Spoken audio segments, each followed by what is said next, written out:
بسم اللہ الرحمن الرحیم۔ السلام علیکم ناظرین، آپ دیکھ رہے ہیں میرا ڈیجیٹل چینل اسلام کی فتح۔ ابو ذر رضی اللہ تعالیٰ عنہ حضور اقدس صلی اللہ علیہ وآلہ وسلم سے نقل کرتے ہیں کہ تم لوگ اللہ کی طرف رجوع اور اس کے یہاں تقرب اس چیز سے بڑھ کر کسی اور چیز سے حاصل نہیں کر سکتے جو خود حق سبحانہ سے نکلی ہے، یعنی کلام پاک۔ متعدد روایات سے یہ مضمون ثابت ہے کہ حق تعالی شانہ کے دربار میں کلام پاک سے بڑھ کر تقرب کسی چیز سے حاصل نہیں ہوتا۔ امام احمد بن حنبل رحمۃ اللہ علیہ کہتے ہیں کہ میں نے حق تعالی شانہ کی خواب میں زیارت کی تو پوچھا کہ سب سے بہتر چیز جس سے آپ کے دربار میں تقرب ہو کیا چیز ہے؟ ارشاد ہوا کہ احمد میرا کلام ہے۔ میں نے عرض کیا کہ سمجھ کر بلا سمجھے؟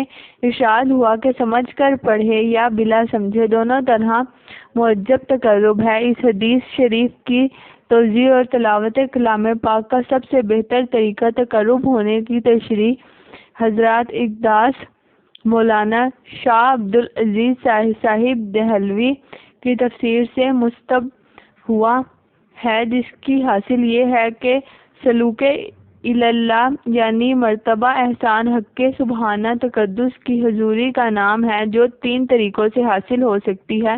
اول تصور کو، جس کو عرف شرع میں تفکیر و تکبر سے تعبیر کرتے ہیں اور صوفیہ کے یہاں مرتبہ ہے۔ دوسرا ذکر لسانی اور تیسرا ذکر تلاوت کلام پاک کا۔ سب سے اول طریقہ بھی چونکہ ذکر قلبی ہے، اس لیے دراصل طریقہ 2 ہی ہیں۔ اول ذکر عام ہے کہ زبانی ہو یا قلبی، دوسرے تلاوت۔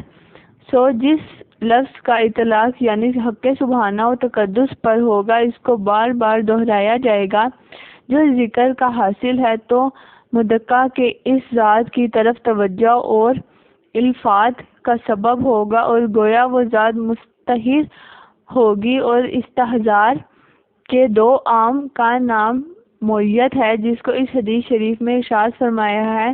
ترجمہ: حق سبحانہ و تقدس کا ارشاد ہے کہ بندہ نفل عبادتوں کے ساتھ میرے ساتھ تقرب حاصل کرتا رہتا ہے، یہاں تک کہ میں اس کو محبوب بنا لیتا ہوں، حتیٰ کہ اس کا کان بن جاتا ہوں جس سے وہ سنتا ہے، اور اس کی آنکھ بن جاتا ہوں جس سے وہ دیکھتا ہے، اور ہاتھ جس سے وہ کسی چیز کو پکڑتا ہے، اور پاؤں جس سے وہ چلتا ہے۔ یعنی جب بندہ کثرت عبادت سے حق تعالی شانہ کا مقرب بن جاتا ہے تو حق تعالی شانہ اس کے اعضاء کے محافظ بن جاتے ہیں، اور آنکھ کان وغیرہ سب مرضی آقا کے مطابع ہو جاتی ہے۔ اور نفل عبادات کی کثرت اس لیے ارشاد فرمائی کہ فرائض متعین ہے جس میں کثرت نہیں ہوتی، اور اس کے لیے ضرورت ہے دوام استحضار کی، جیسا کہ آپ پہلے معلوم ہو چکا۔ لیکن تقرب کا یہ طریقہ صرف اسی محبوب پاک ذات کے لیے ہے۔ اگر کوئی چاہے کہ کسی دوسرے کے نام کی تسبیح پڑھ کر اس سے تقرب حاصل کر لے تو یہ ممکن نہیں۔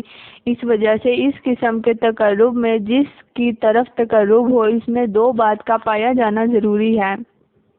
اول یہ کہ اس کا علم محیط ذاکرین کے قلبی اور زبانی اذکار کو اگرچہ مختلف زبانوں اور مختلف اوقات میں ذکر کریں۔ دوسرا یہ کہ ذکر کرنے والے کے مدرکہ میں تجلی اور اس کے پر کر دینے کی قدرت ہو، جس کی طرف نزول اور کل سے تعبیر کرتے ہیں۔ یہ دونوں باتیں چونکہ اسی مطلوب میں پائی جاتی ہیں، اس لیے طریقے بالا سے تقرب بھی اسی پاک ذات سے حاصل ہو سکتا ہے۔ اور اسی طرف اسی حدیث قدسی میں ارشاد ہے، جس میں ارشاد ہے ترجمہ: جو شخص میری طرف ایک بالشت نزدیک ہوتا ہے تو میں اس کی طرف ایک ہاتھ قریب ہو جاتا ہوں، اور جو شخص میری طرف ایک ہاتھ آتا ہے میں اس کی طرف ایک با آتا ہوں، یعنی دونوں ہاتھوں کی لمبائی کے بقدر۔ اور جو شخص میری طرف معمولی رفتار سے آتا ہے میں اس کی طرف دوڑ کر چلتا ہوں۔